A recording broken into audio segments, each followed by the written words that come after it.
Good morning, good afternoon, and good evening, everyone, and welcome to the Havens Rights Center Fall 2022 Lecture Series. My name is Adrienne Pajic, and I will be facilitating our event today. Today's talk is The Precariat, Confronting Rentier Capitalism by Guy Standing of SOAS University of London. We're thrilled to have him join us today for what promises to be an excellent presentation and discussion. Before I introduce Professor Standing, I'd like to go over a few quick logistical matters. He will speak for about 45 to 50 minutes, after which we'll have about 30 to 35 minutes for discussion and Q&A. We will try and conclude by 1:30 U.S. Central Time, which is just under 90 minutes from now. The meeting today, as you have seen, is being recorded, and the video will be posted to the Havens Rights Center YouTube channel, as well as to our website sometime next week. I'd like to let you know about some of our upcoming Havens Rights Center events. On Monday, October 24th at 12 noon US Central, 6 p.m. UK time, Zakiya Luna will join us for her talk, Engaging Human Rights to Organize for Reproductive Justice. And on Thursday, November 3rd, also at 12 noon US Central, 6 p.m. UK time, we will welcome Noam Chomsky for his lecture, The Final Question, Global Realignments and Prospects for a Livable World. For details on those talks, including how to register, please visit our website. Now to today's event. To introduce Professor Standing, I'd like to turn it over to Joel Rogers, Noam Chomsky Professor of Law, Public Affairs, and Sociology here at the University of Wisconsin-Madison, as well as the director of the Havens Rights Center. Joel. Thanks a lot, Adrienne. And I'll be brief.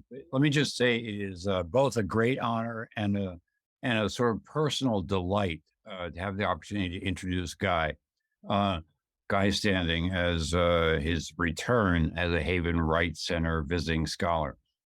Now, when you listen to him, you may not pick it up right away, but Guy is a professional economist with PhDs and all sorts of professorships. But I've always loved his work for its commitment to empirics, not just theory, for the hope that it tries to engender, and above all, its very practical application with the world as it currently is. So he's quintessentially somebody who's tried to push real utopias, to use some language familiar from the center. Radical demands, but with an eye on the ground.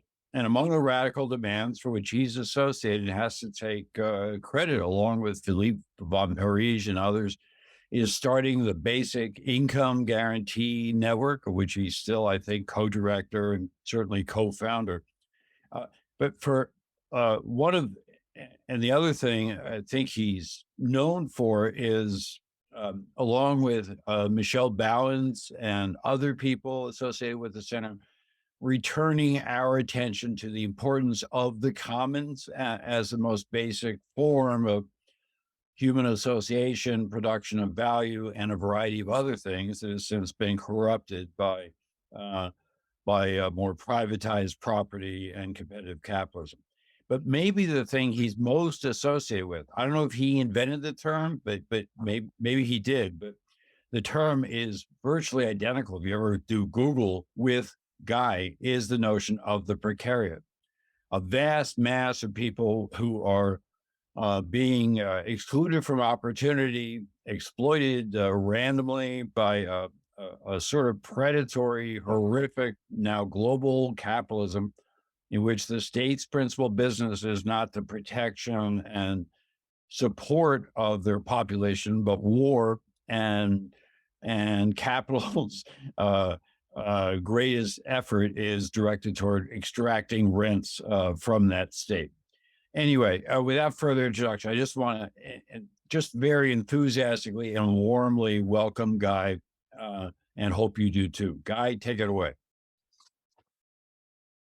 Thank you. Thank you very much. Can you hear me, Joel? Because I have to live up to that very generous introduction. And thank you also, Adrian, for doing all the arrangements beforehand. It's a great pleasure. I wish I were there in physical presence, that we could go out afterwards and chat about these issues. But I want to put the context before I discuss the precariat.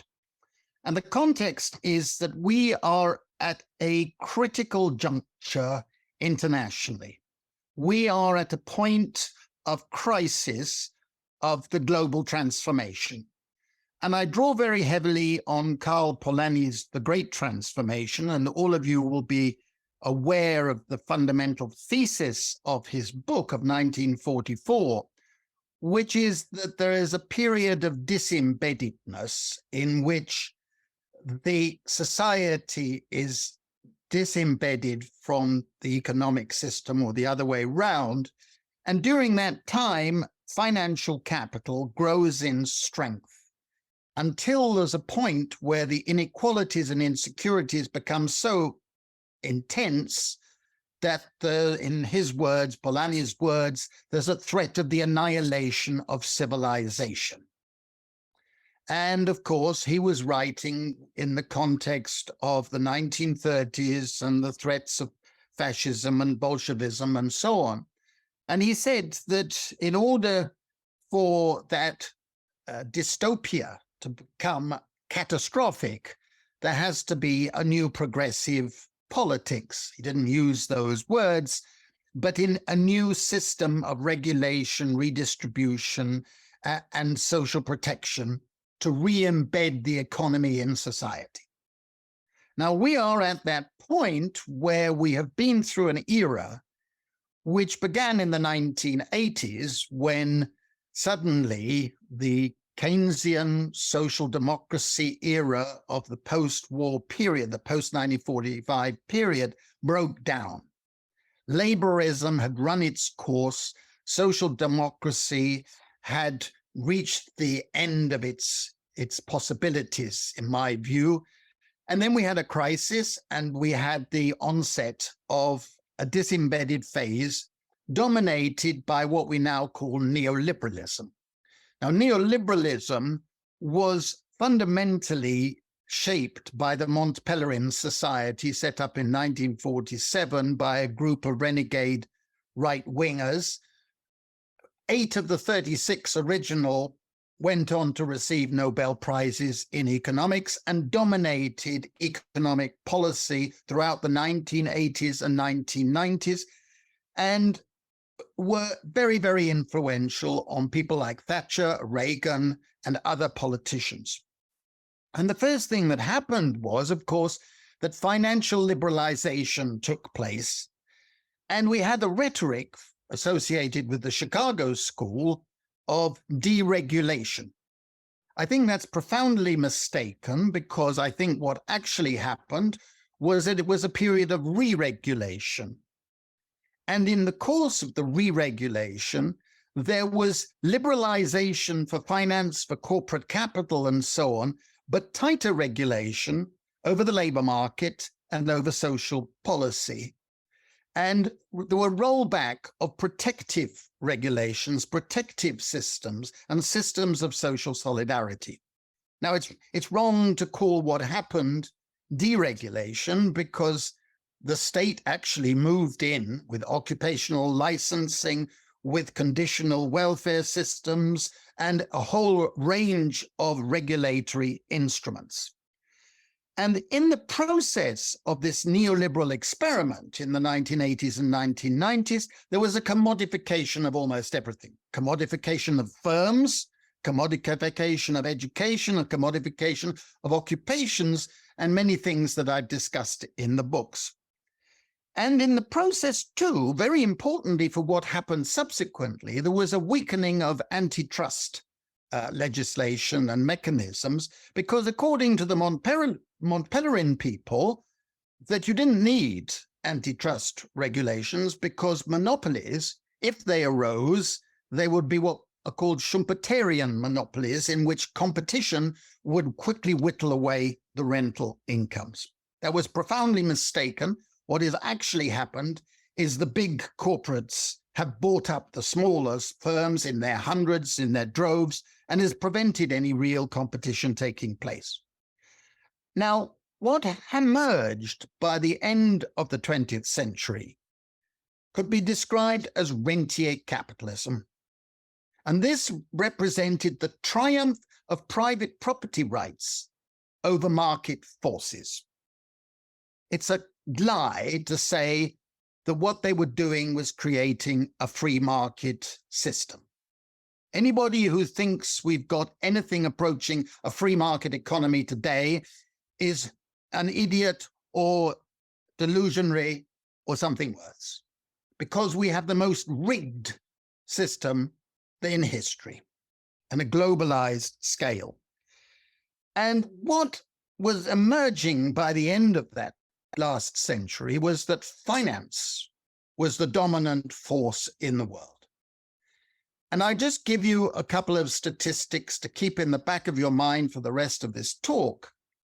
Financial assets today of financial corporations represent over 1,000% of GDP of my own country, the UK, and well over 500% of the United States, France, Japan, Canada, and many other countries. It's basically the financial tail wagging the economy dog. And finance has become increasingly speculative in its activities rather than facilitating investment and growth, and has created a sense of casino capitalism, but it's best called rentier capitalism, because what has happened is that the functional distribution of income has become more and more unequal, and more of the income and wealth has gone to the owners of property, and more has gone in the forms of rent. Now, the biggest single change that took place in that neoliberal era, because we're not living in a neoliberal era today, was the globalization of the US intellectual property rights system. That came in 1994 with the passage of TRIPS, which I've discussed in the book, The Corruption of Capitalism, Why Rentiers Thrive and Work Does Not Pay. And TRIPS basically said that henceforth the US property rights system of patents, copyright, and industrial brands and so on was globalized. So before 1995, fewer than 1 million patents were filed internationally per year. Today, it's well over 3 million per year. And what does a patent do? A patent gives monopolistic profits to the owner of the patent for 20 years. In other words, nobody can compete with you. You have monopoly guaranteed. Well, of course, you can deal with your prices as if you like. You can deal with anything, but you can't call that a free market. It's the opposite of a free market. And today, over 16 million patents are in force. Similarly, copyright has been extended dramatically. Copyright gives you monopolistic profits for the whole of your life, plus 70 years.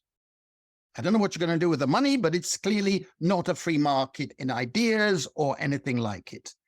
And this sense of intellectual property rights has led to corporations buying up other corporations solely for their patents and copyrights.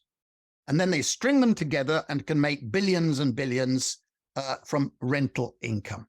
This is the fundamental change that took place in 1994.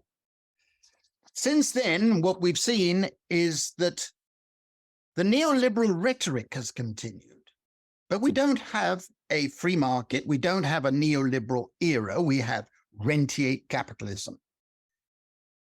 And one of the outcomes of this financialization, rentier capitalism, is that debt has risen dramatically. Public debt today in the United States is well over 100% of GDP, and the same in most European countries, in Japan, and so on. And private debt is about equal to GDP, in some countries more, and corporate debt has risen to about 3/4 of GDP. So what we are seeing is an economic system which is based hugely on debt. I wrote a series of papers at the beginning of the COVID pandemic saying the difference between the Spanish flu of 1918, 1920 and the COVID pandemic 100 years later is that the economies of the world were far more fragile than they were back then when debts were very small. So the rebound was quicker. Then we had the central banks, the Federal Reserve, the Bank of England, the European Central Bank, bailing out finance just as they'd done in the period after the financial crash, further increasing inequality, further increasing the rentier capitalism.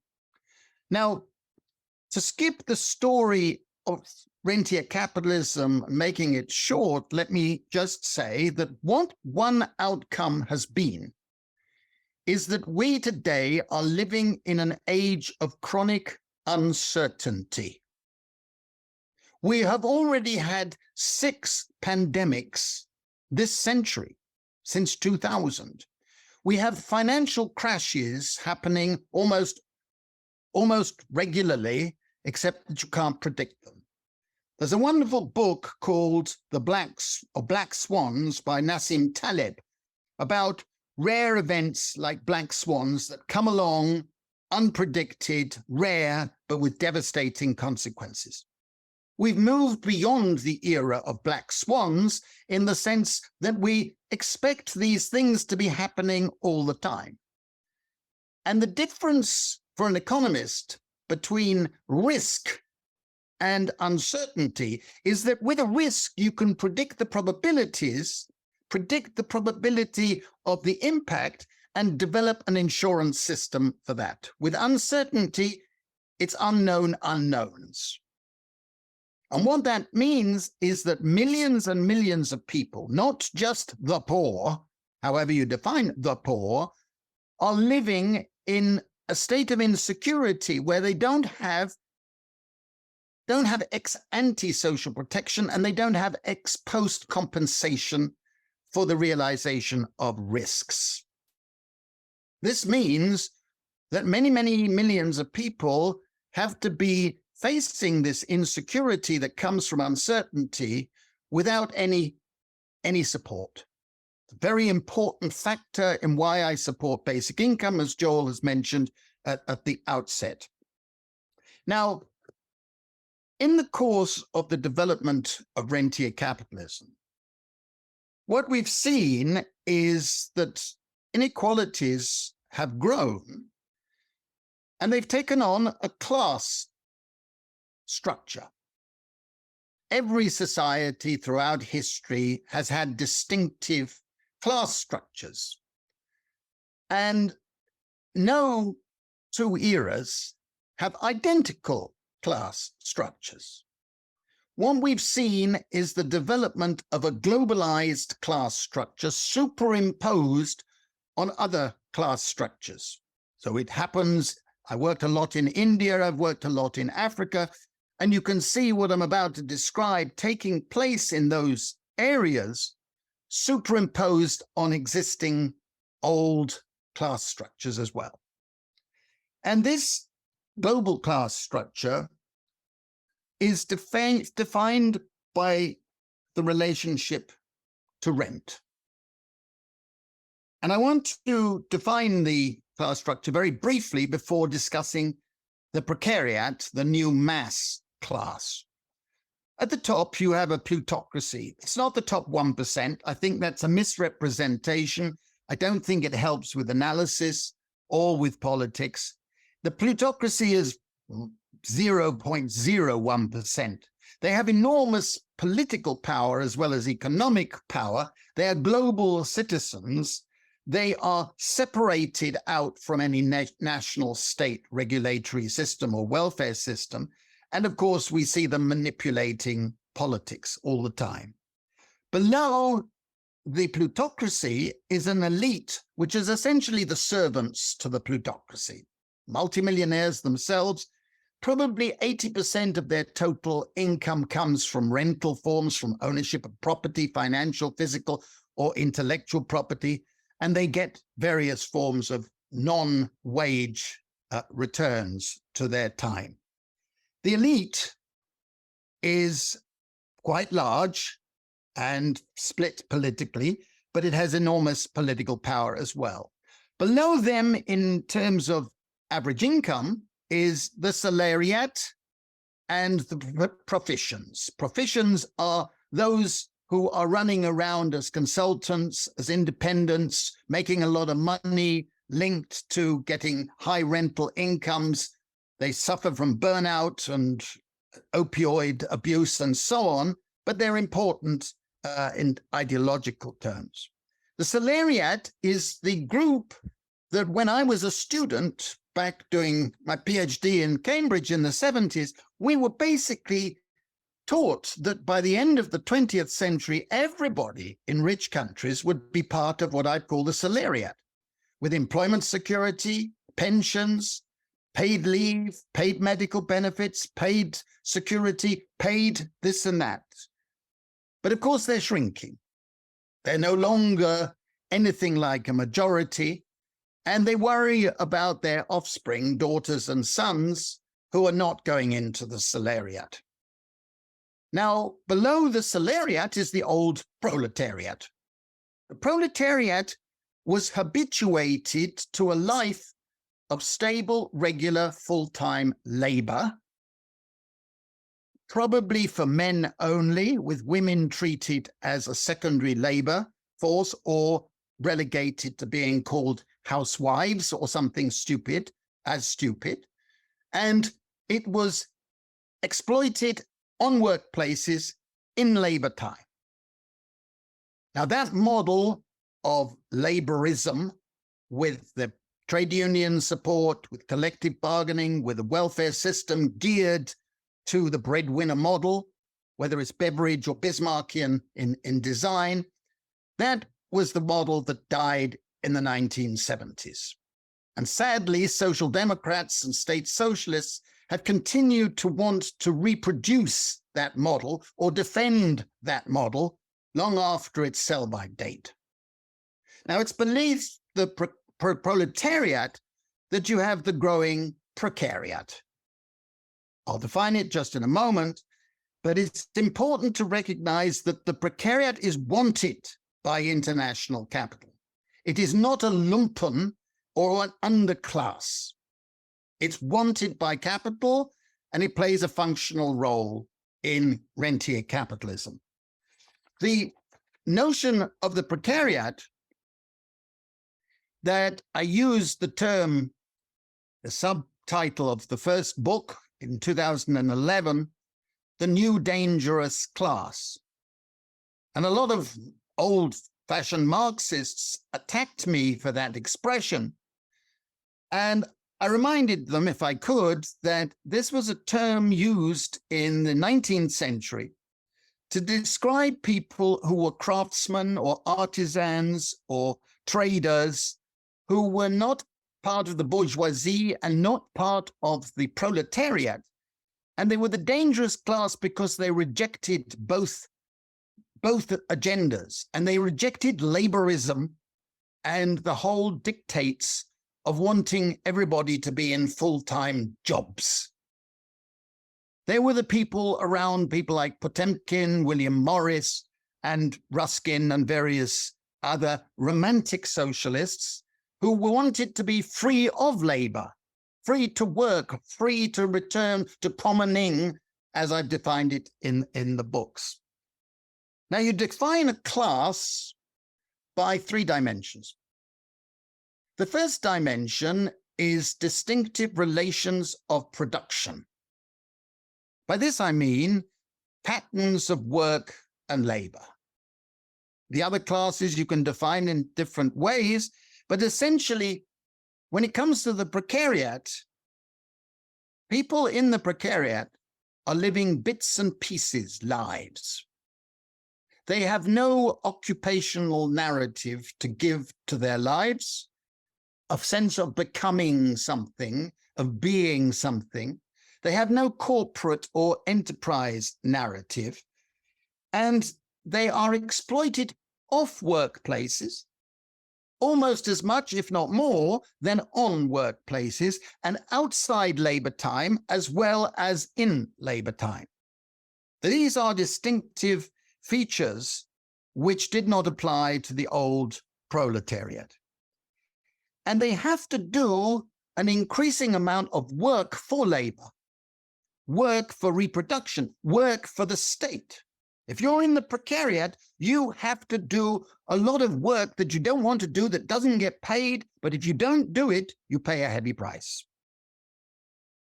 And this is the first mass class in history, very, very distinctive reality, whose average level of education, formal education, is higher than the level of job they can expect to obtain.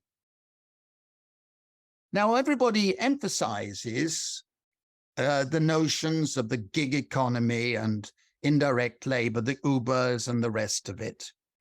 I don't like the term gig economy. It sounds as if everybody's having a whale of a time listening to rock music or something.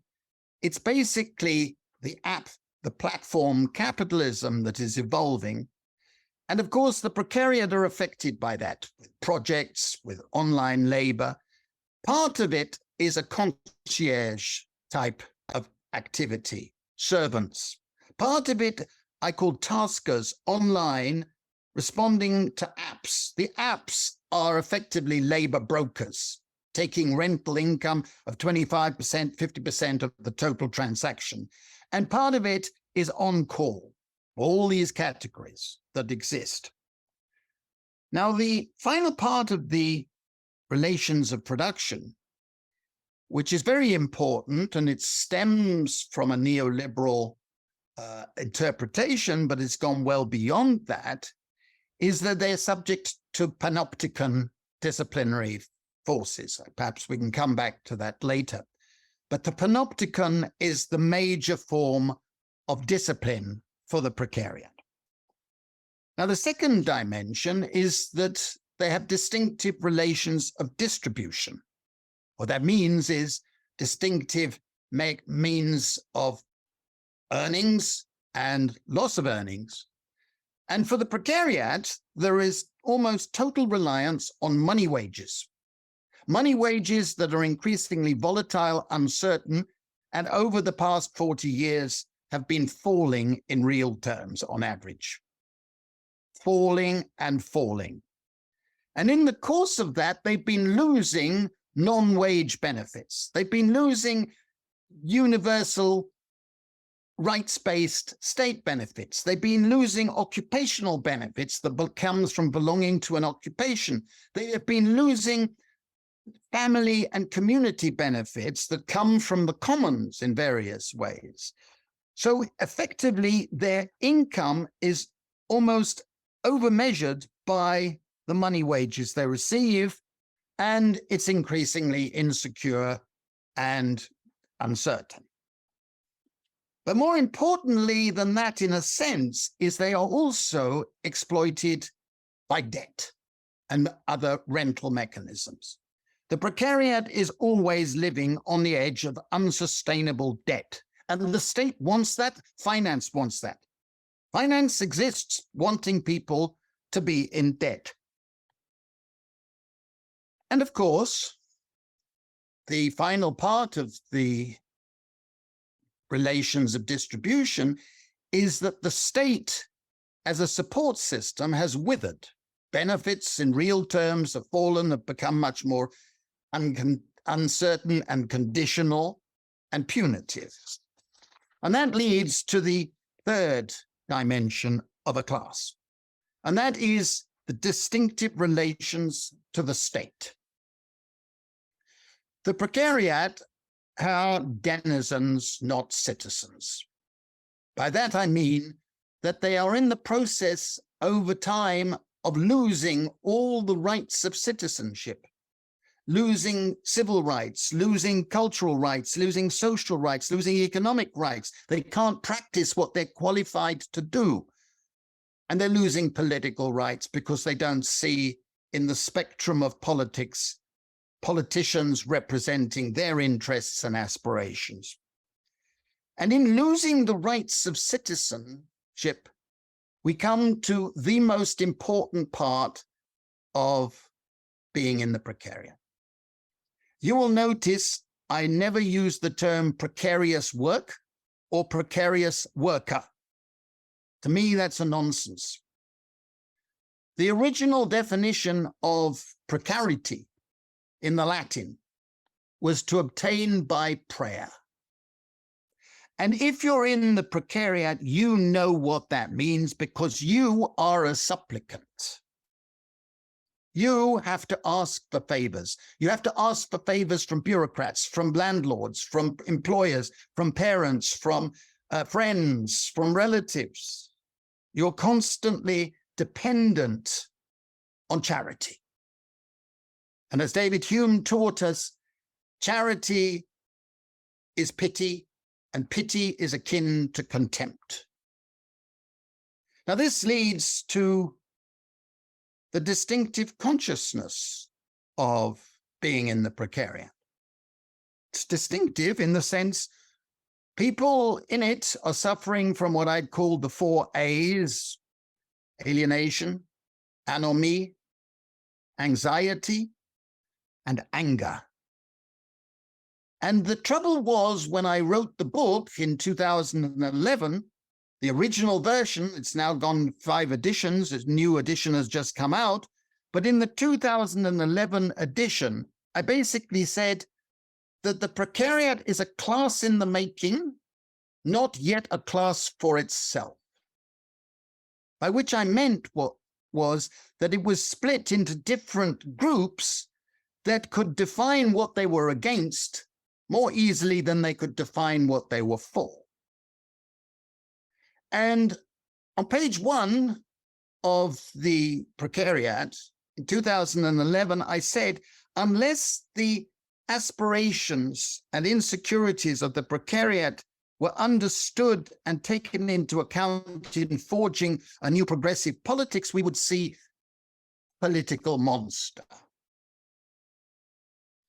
Now, we've seen those political monsters emerging in the last decade, most notorious of whom is Trump, but we've had our equivalents in Europe and other parts of the world, and Boris Johnson was very close to being that type, and today we're seeing the dissolution of British common sense in the far right, trying to prop up rentier capitalism. These monsters have emerged. Brexit was part of that process. And it was because the precariat was split into 3 factions. The first faction I call the atavists, those who've come from working class communities of the old type or working class families. They don't have a lot of formal education and they are suddenly plunged into the precariat and they feel they've lost a yesterday. So along come populist neo-fascists and promise to bring back yesterday. And the atavistic part support those populists and the things that they promise to bring back, sovereignty or whatever it might be. The second group are what I call the nostalgics. These are the millions and millions of people who are migrants and minorities who don't have a sense of home, or don't have a sense of the present. And not having a sense of the present means that they don't feel they belong anywhere, and they feel disenfranchised and are disenfranchised. Now, this group won't vote for neo-fascist populists, but they tend to be non-voting at all. And that's what we've seen in many elections. It's the third group I call progressives. They tend to be the young who enter the precariat, the educated, women very predominantly, who feel that they were promised a future if they went to university, got qualifications, etc., and they come out and they say, there is no future. Now, this group has been looking for a politics of paradise, a new progressive agenda that can be building a society of conviviality, a society of resurrecting the Renaissance values of equality, liberty, and security, and creativity, and looking for an ecological future. For me, the good news is that I think the size of the atavistic part of the precariat has passed its peak, whereas the size of the progressive part is growing every day. Every day I receive emails from people who feel that they are part of the progressive precariat. And I think that this offers hope, because we are at a point where the old social democrats, the old third wayists that came into prominence around Clinton and Blair, and then into various European social democratic parties, have reached the end of the road. Nobody really believes they have an agenda. They are just reactionary in the double sense of the term. And what we're seeing is that old left of center dribbling into history. Most of you have followed what's just been happening in Sweden, where Sweden has now elected a far-right government. And still people will stand up and say, oh, the Swedish model is great. They don't really know what they're talking about. They're still harking back to a nirvana of the 1970s and perhaps 1980s. Same has just happened in Italy, where I've been working recently. The far right, and I mean the far right, have taken over. We are at a critical point where we need that progressive politics of paradise to come into reality. And I think the secret will be this. We must realize that what has been happening under rentier capitalism is the destruction of the old income distribution model, the system of the 20th century. We will not see a rise in real wages to any great extent. We will not see the old welfare systems giving protection to the people who need protection. We are at a moment where we need to say, okay, just as Beveridge said in 1942 in his famous report, he wrote, "It is a time for revolutions, not for patching." He didn't mean violence. He meant fundamental overhaul of the old systems. And as Joel hinted at the beginning, I believe the two pillars of this new income distribution system and social structure are a basic income for everybody. A basic income is not a panacea, but it is a matter of common justice. The commons belong to all of us equally. And yet, through rentier capitalism, we've seen a plunder of the commons. I've just produced a new book, which is about the rentier capitalism in the sea, in the blue economy, where finance has been allowed to take the commons and turn it into profiteering, vast profits, and destroying the commons. We want the commons back. There are strategies for reviving the commons, and there are strategies for saying that if people have taken from the commons, they owe us as commoners compensation. If we allow private inheritance for private wealth, which we do, maybe too much in my view, but we do, then we should think about public inheritance of public wealth created over the hundreds of generations before us. We should accept that there should be common dividends on that public wealth for everybody. This is the basis of common justice, why I believe a basic income for all is part of common justice. It's also part of ecological justice because the rich cause the pollution and global warming to a very large extent, where the poor suffer the consequences. So it's a compensation mechanism. I was very pleased that the Pope, Francis, came out last year.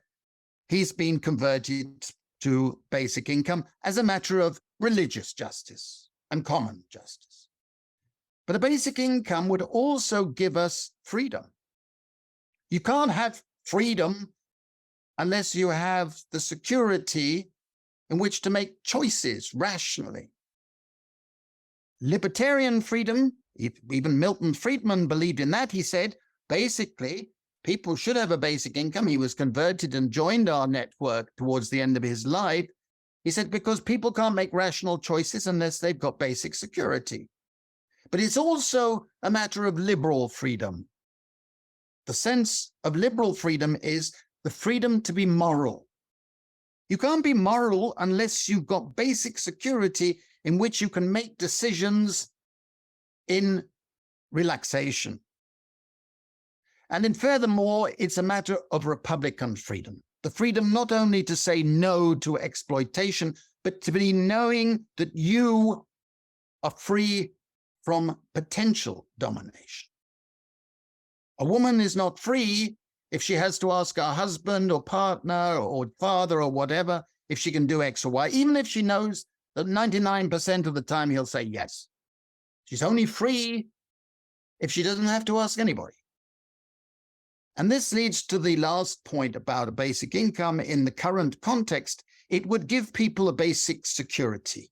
Basic security is a human need. It is a public good in the sense that if I have basic security, they don't deprive you of it. And if we all have it, the value to everybody goes up. And psychologists have taught us that people who are insecure and facing a life of uncertainty lead to situations where they lose their IQ, they lose their mental bandwidth. And it's unfair of the state to expect people to make rational decisions if they are chronically insecure. But apart from a basic income, we need to revive the commons as livable, as part of our background, as part of our society. We need to revive the civil commons, the natural commons, the social commons, the cultural and informational commons. And I believe that there is a movement now where the precariat understand the basics of what is wanted, what is needed. And I'm delighted to see opinion polls all over the world showing majorities in support of these ideas. We now need political movements to give reality and strength. I believe it's coming. I believe that millions are at the point of being activated.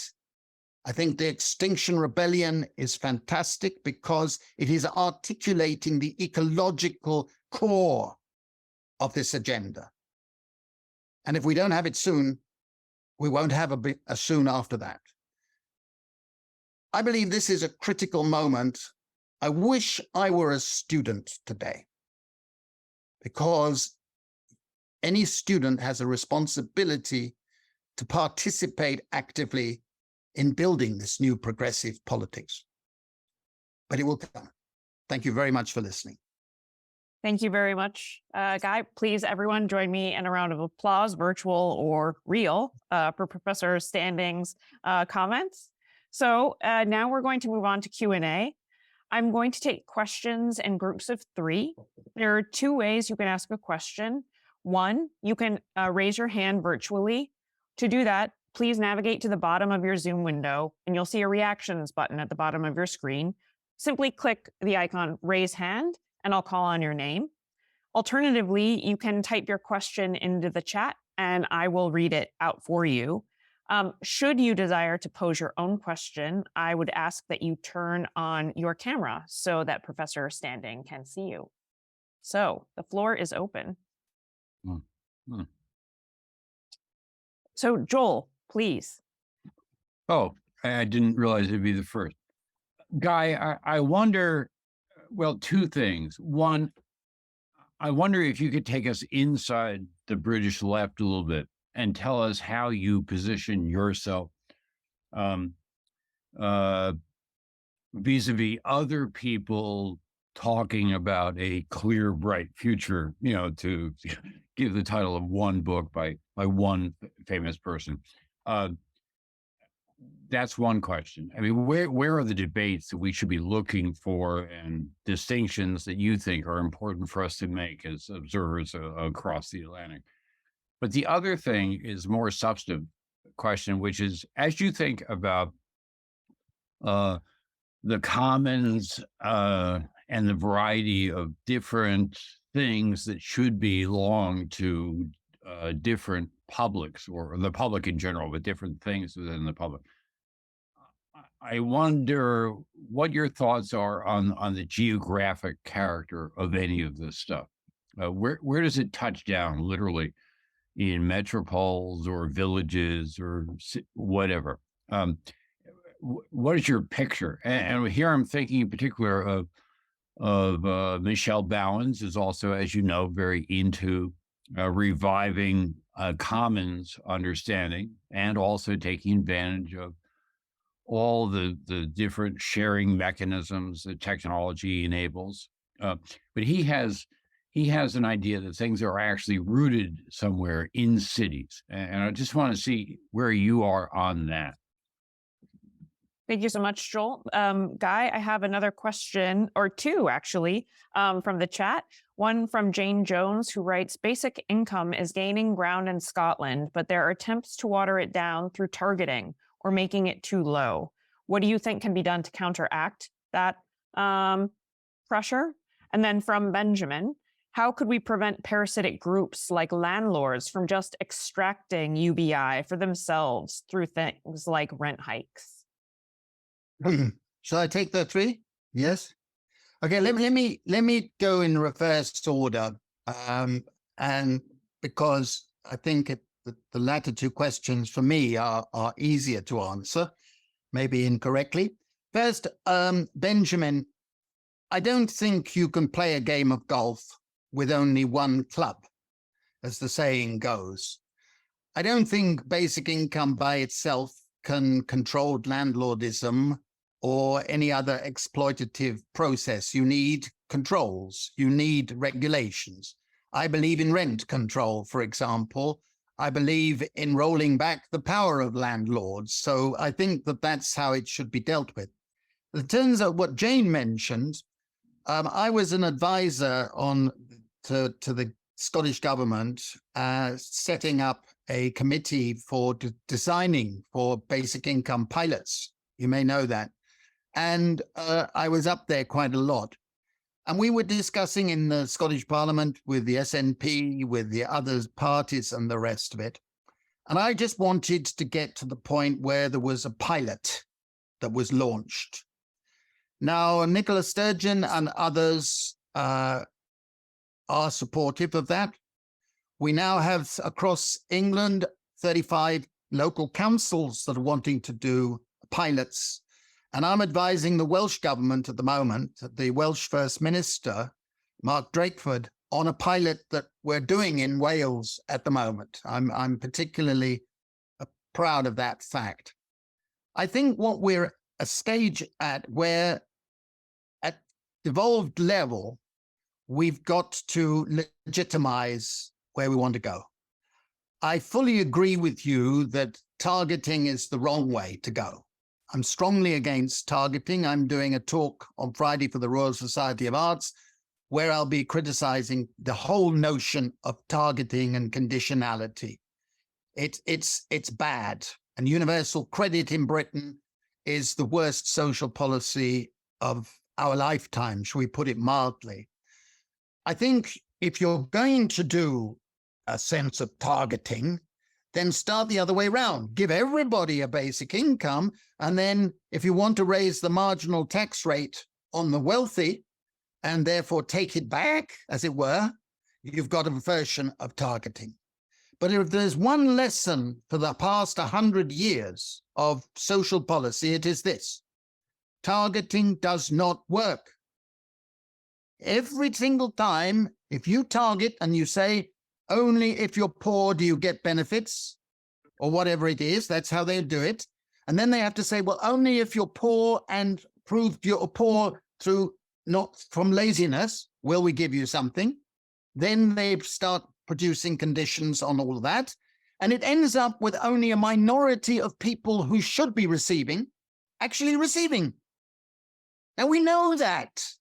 So anybody who talks about targeting is either ignorant or doing it deliberately, knowing that a vast number of people will not be receiving what they should be receiving. It's blunt as that.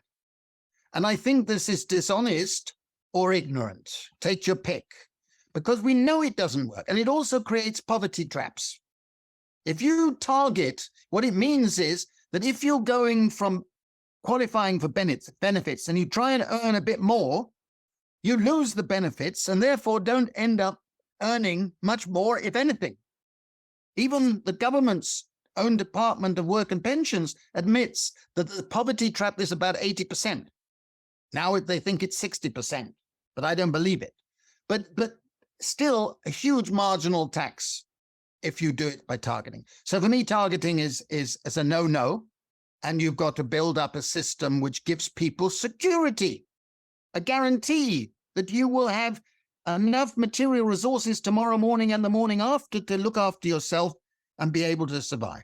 Come on, that's what we're aiming at. It's not that revolutionary. Now to go to Joel's question. I was privileged to be economic advisor to John McDonnell for 3 years leading up to the last general election. For those unfamiliar with British politics, he was the shadow chancellor of the Exchequer, the shadow finance minister, and I was one of his advisors. He'd asked me to do it, and I thoroughly enjoyed working with him. And we drew up, and we had in the Labour Party manifesto a commitment that there would be basic income pilots if he became chancellor. Now, the question is, what's the state of the left? I've just recently produced a book, The Blue Commons, and John was the discussant, and Ed Miliband, who's the shadow minister for the environment, has done a podcast with me on that. And a number of other people on the left are getting the idea of the commons, finally. They're getting how strategically it's important to have a narrative that is dealing with precarity and the desire for the commons.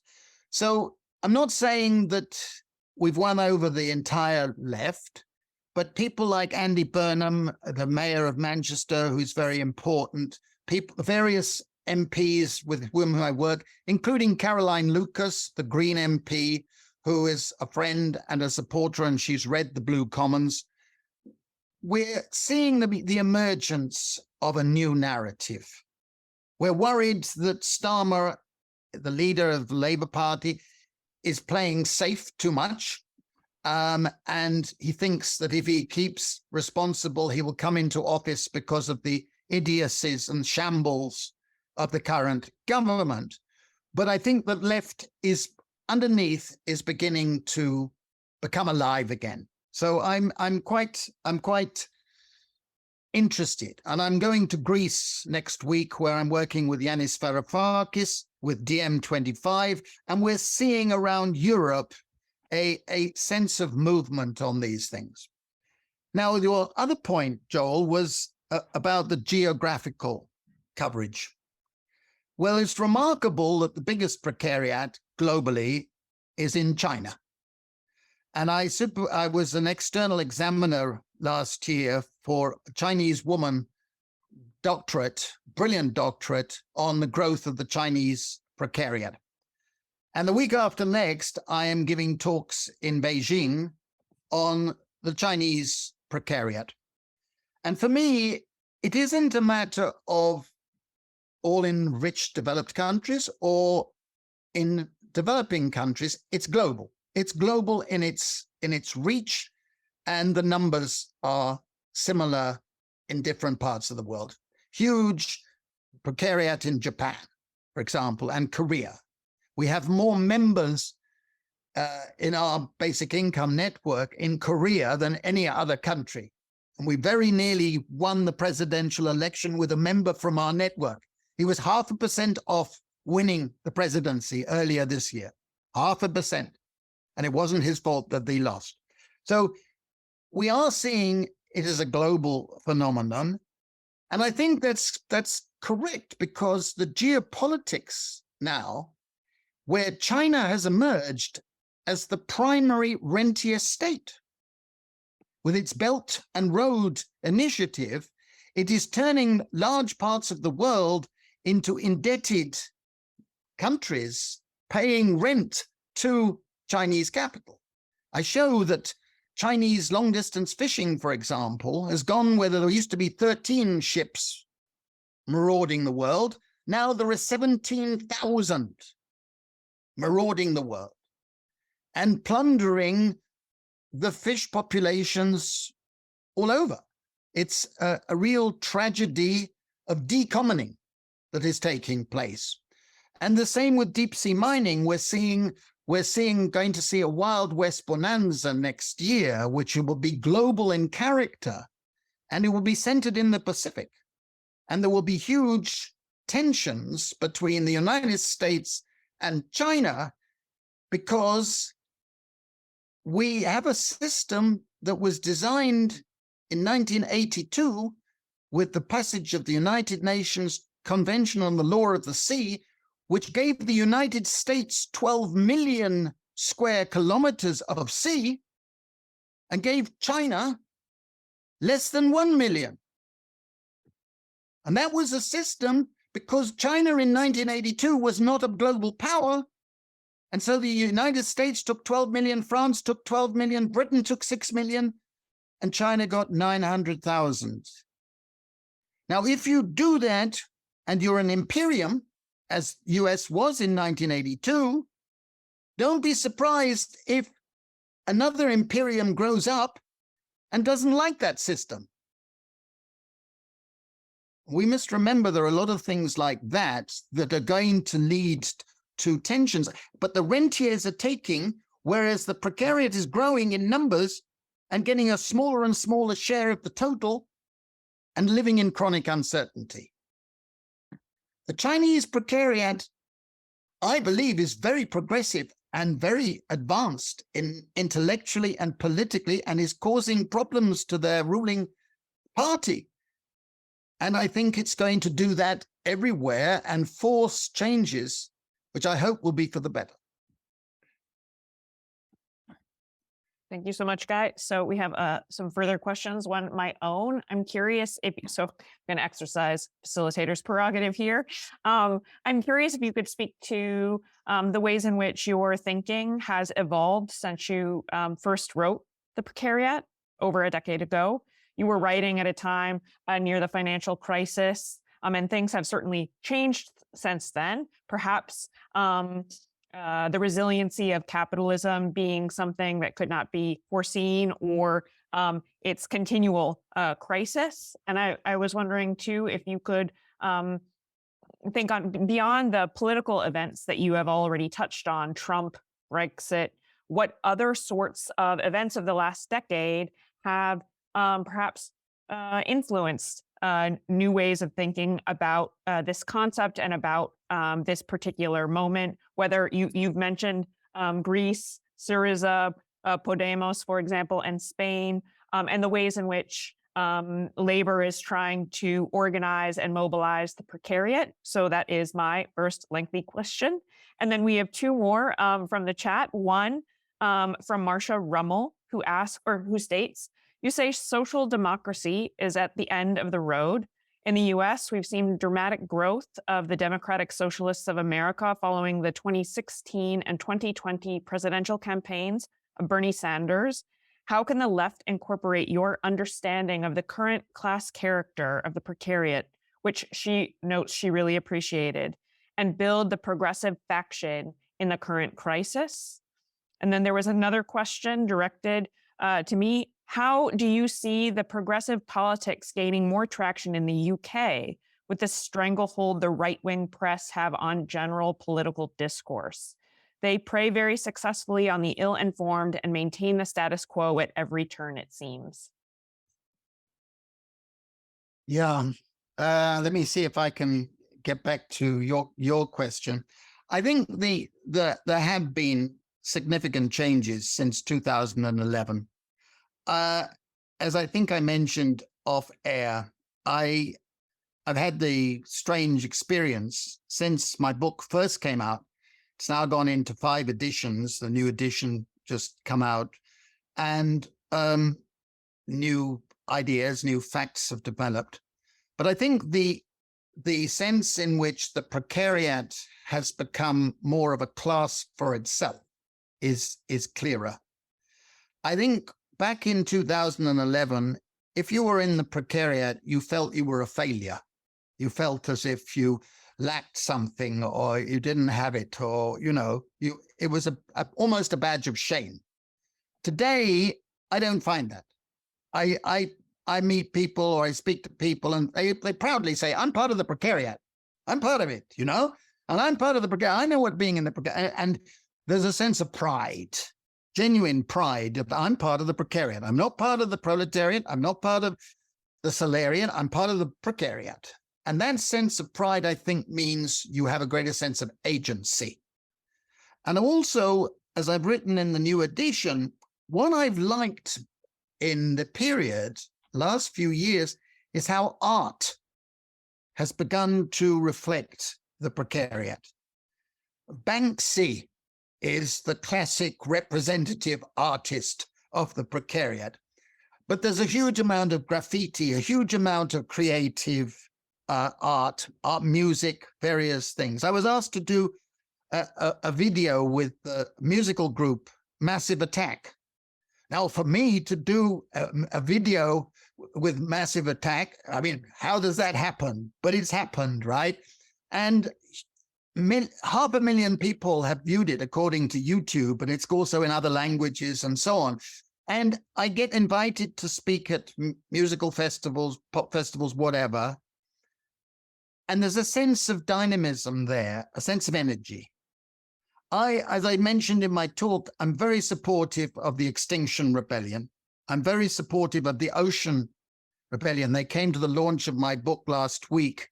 A huge, very good number of them came, and I was able to relate the Rentier capitalism in the sea issues to those, because they're beginning to articulate an anger and an orientation that goes beyond the Attenborough version of the Blue Planet. He's fantastic, but he doesn't look at the economics of what's happening in the sea. So I think there's a sense of urgency, a sense of awareness, a sense in which young politicians are trying to articulate an agenda with the precariat and the commons together. Then, as far as the left in the USA is concerned, there are people in this circuit who know much more about it than I do, but I've been privileged to speak at many universities and many network events. And I should remind those who are not aware of this, but there are over 50 cities in the United States at the moment that are doing some sort of experiment called basic income. They're often not what I would call basic income, but they're moving the dial in terms of the rhetoric, in terms of the agenda, and they're beginning to spell out a commons agenda as well. And people like David Bollier and others are advancing the commons in various ways. So I believe it's taking shape. I think Sanders is mentioned here. I mean, he did fantastically well, but in a sense, he doesn't represent the precariat. He represents the best part of laborism, but he will not really articulate an agenda for the precariat. But I think it's very hopeful that you get these various movements springing up, taking different shape, and various forms that I think are exciting. And the last point I want to say is stranglehold of the media. Well, I think they've got mud on their face in Britain this week because most of those media were hailing the budget that was launched 3 weeks ago as the greatest budget of all times. And now they're having to keep very quiet because it was a complete shambles, one of the worst disasters, economic disasters that a government has put forward. But it's true. There is a very, very powerful media dominated by the plutocrats, by the Russian plutocracy or the American plutocracy. And we have to overcome that, and we have to be savvy. And that's why the ending of COVID has given a new energy, because we can get out and talk to each other and meet in large groups, as I was able to do at a festival last weekend. And this, I think, can get round the stranglehold of the media that you mentioned. But it is obviously a big problem. Thank you very much. The floor is now open for further questions. Guy, I can share with you that Tanis, if I'm mispronouncing your name, I apologize, writes, you give them hope. Thank you for your brilliant and optimistic thinking. So we always need a little bit of that along with the medicine that you delivered at the top. The floor is open for further questions or comments. Well, if there's silence, I would like to make a point. Please, and then we can take... Joel has got his hand up. Joel. Yeah. So what you described, Guy, are all these impulses in taking different sorts of organizational forms, all trying to, express some hope, trying to get some control over their lives. In some cases, actually setting up, commoning type experiments of different kinds.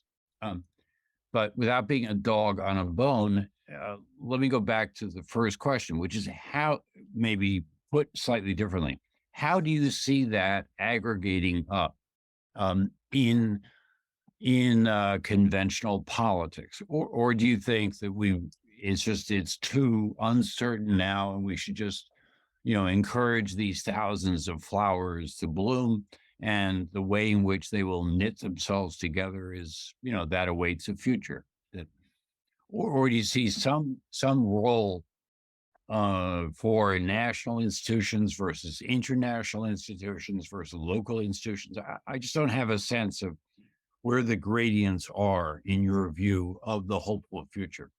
Take finance, which you know as much about as anybody else here.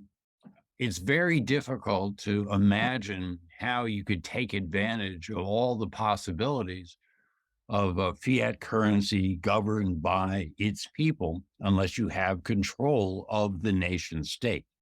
So at the same time, it's hard to imagine a really reliable, loyal mass base for the new politics that you want us to pursue, unless that's grounded in actual lived communities. So just sort me through, show me your map of how these different levels of experience and interconnection and power look in your view. Does that clarify it at all, the question? Yeah, and I tried to deal with that question, Joel, at some length in my new book, in the sense that if you imagine and recall the commons as a historical reality, the commons goes back right to the Justinian Codex of AD 529, which sort of legitimized the commons. And the commons requires government and governance to have stewards and trustees that preserve and reproduce the commons. It also requires gatekeepers that hold the stewards to account. And it also has a governance structure of deliberative democracy built into the commons.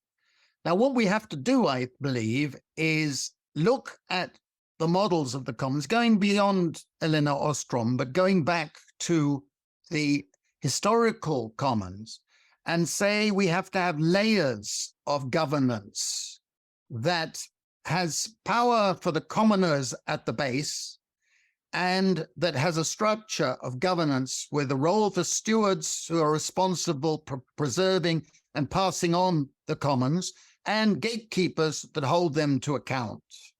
At the moment, we don't have a politics where we either have strong stewards or strong gatekeepers, but we don't have gatekeepers at all, because many of the NGOs that might be gatekeepers have been corrupted by money coming from dubious sources, including finance and the rest of it. And I show that that's been happening in and around the sea, around the world, where you've got a corruption of the commons, a decommoning, which is the tragedy, okay? And we've got to rebuild the commons and the governance structure. And then I go through the various types of organization that give agency. This is a favorite subject of yours, or one you've contributed a lot of thinking. And a sense of agency must come from a different direction from trade unions. Trade unions are labor unions, have a function, distinctive need. I've always been a member of a trade union, and I support unions, but they don't serve the commons, they don't serve the precariat. I've often joked that if I want to clear the room when I'm talking to an audience of the precariat, I'll start talking about trade unions. They'll be hissing and moving out. That's a sad reality, but they haven't represented the precariat. Their best agenda is to turn the precariat into the proletariat. Get them into full-time jobs, and then everything will be solved. Whereas actually, the precariat is looking for a revival of commoning, of work that is not labor. That is why I'm so excited by the allotment movement and the growth of sea allotments that is emerging, permaculture, various social movements that involve us participating as commoners in commoning. And commoning as a form of activity has been lost through the last 200 years. And that is why I say again and again and again that we need to reconceptualize what we mean by work. The worst and most sexist thing that's happened is to only regard labor as work, whereas all the work that women do as care is not treated as work. It's given a value of 0. And if people start spending more time caring for their loved ones, GDP goes down. And the politicians get all upset. It's ridiculous. We need to mock the whole conceptualization of GDP and labor as the only form of work that counts. I was looking at figures over the weekend, how much time, on average, people spend on gardening. Now, gardening is a form of work. It's also a healthy form of work, and it has value. It produces things, it's healthy, and so on. But if you increase the amount of time you spend gardening and reduce the time you spend doing what you've just done in your job, national income goes down and employment goes down, and everybody gets upset. We've got a recession because people are spending time gardening. Well, I'm sorry, we have to think creatively about how we use our time. So just a word answer is all I need. When you say the new book, you go through the architecture of support for the political order you'd like. Is that the Blue Commons book, which I've not read? All right, fine. No. Yeah, that's this one. All right, good. Thank you. That's why it's a thick one, because I have that developed. And I believe we've got to have a new income distribution system with a commons capital fund as the basis for that, an independent, democratic, sovereign wealth fund, from which you could pay out the basic income. Excellent. Great. Thank you. We have three more questions. One from John Woodward in the chat. What does and doesn't measure up for emerging efforts to regulate tech platforms that, as you say, serve as predatory labor brokers? And are we drawing too heavily from old regulatory philosophy? From Deborah Cohen, what, if anything, is the role of the state in changing the dynamics of the class structure you've laid out? I'm thinking in particular about climate change, which to me requires a state-level solution. Isn't there at least one actor to work on this and mitigate its effects, especially on the precariat? And finally, I am going to call on Jane Jones and Jane Jones's additional person to ask their questions. So Jane Jones, I've asked you to unmute yourself and you can ask your question. Okay, the new Jane Jones. It's a fairly brief but fairly big question. It's about how do we get from here to there? Is it going to be a gradual process or a sudden process? Noting that as you said, the plutocracy need the precariat. They own the large, what used to be and should be the commons. They're not going to let go of it voluntarily. So is the process of moving towards the kind of future you would like to, is it going to be sudden, possibly through the collapse of the economic system we have, or is it gradual by persuasion and bit by bit? Let me see if I can answer those because they're disparate. I'm not sure if I've remembered them, but let me begin with the digital thing. We need obviously to wake up in terms of politics of the information system. I believe that one of those things that should be done is that there should be a digital data levy on all the information we supply to the big tech corporations. I think that should be quite high, and that should be going into this Commons Capital Fund that I've discussed. I think that there are needs for regulating and having them subject to behavioral standards to a greater degree, but this is an area that is very, very complicated. The last question, I think, is an interesting one. I'm reminded of the fact that there's a lovely saying attributed to Hegel: the owl of Minerva only comes out at dusk. And what he meant by that was that, in fact, you only realize what change has taken place after it's happened.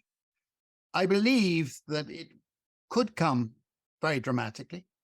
One could get an election of a government that introduces a basic income. I'm advising in Spain, the government of Catalonia, and they want to do that, straight away.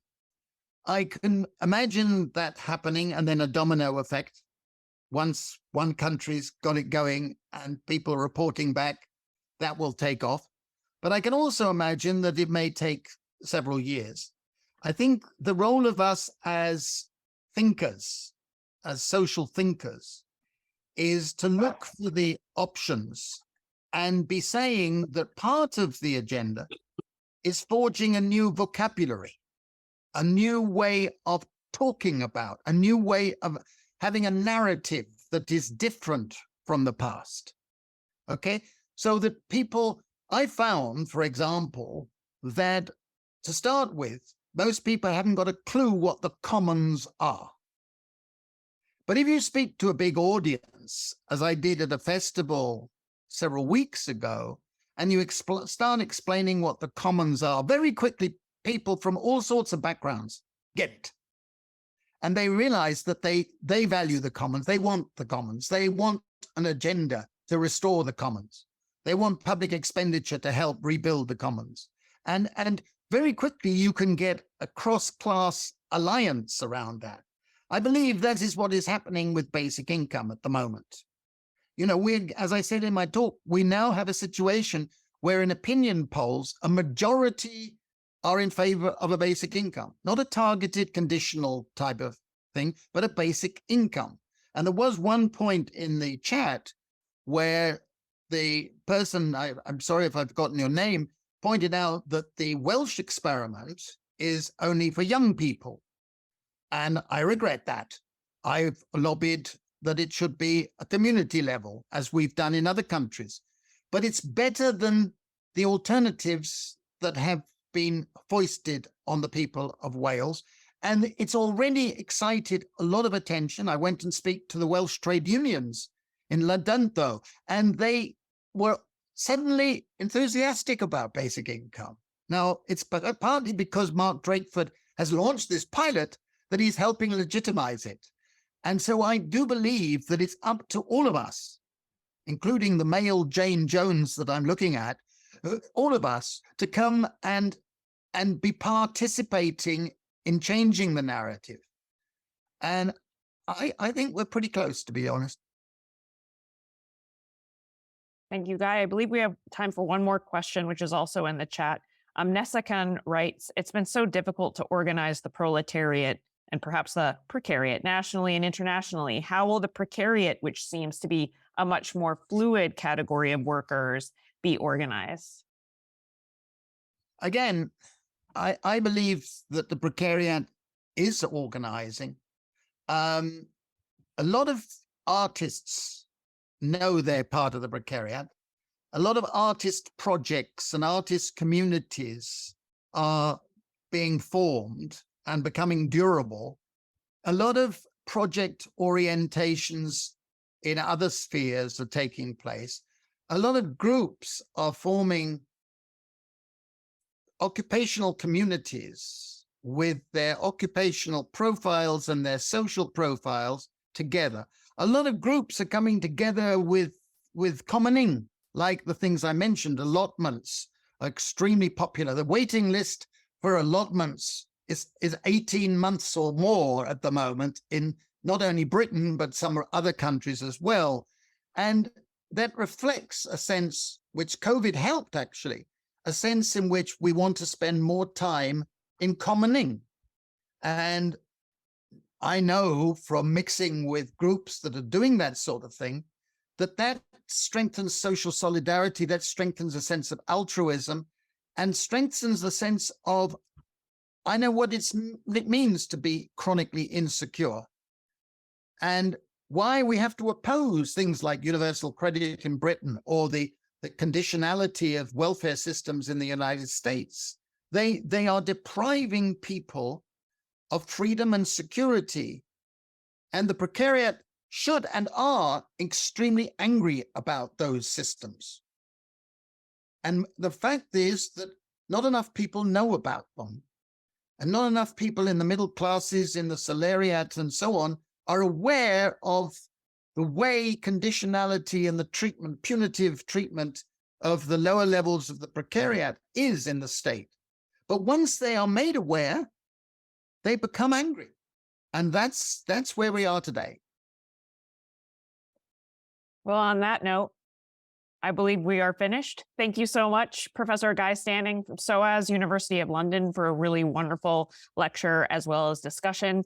Thanks to everyone here who attended. We look forward to seeing you again at a future Havens Rights Center lecture. So until then, be well. Thank you so much. Thank you Thanks very much. Thanks very much.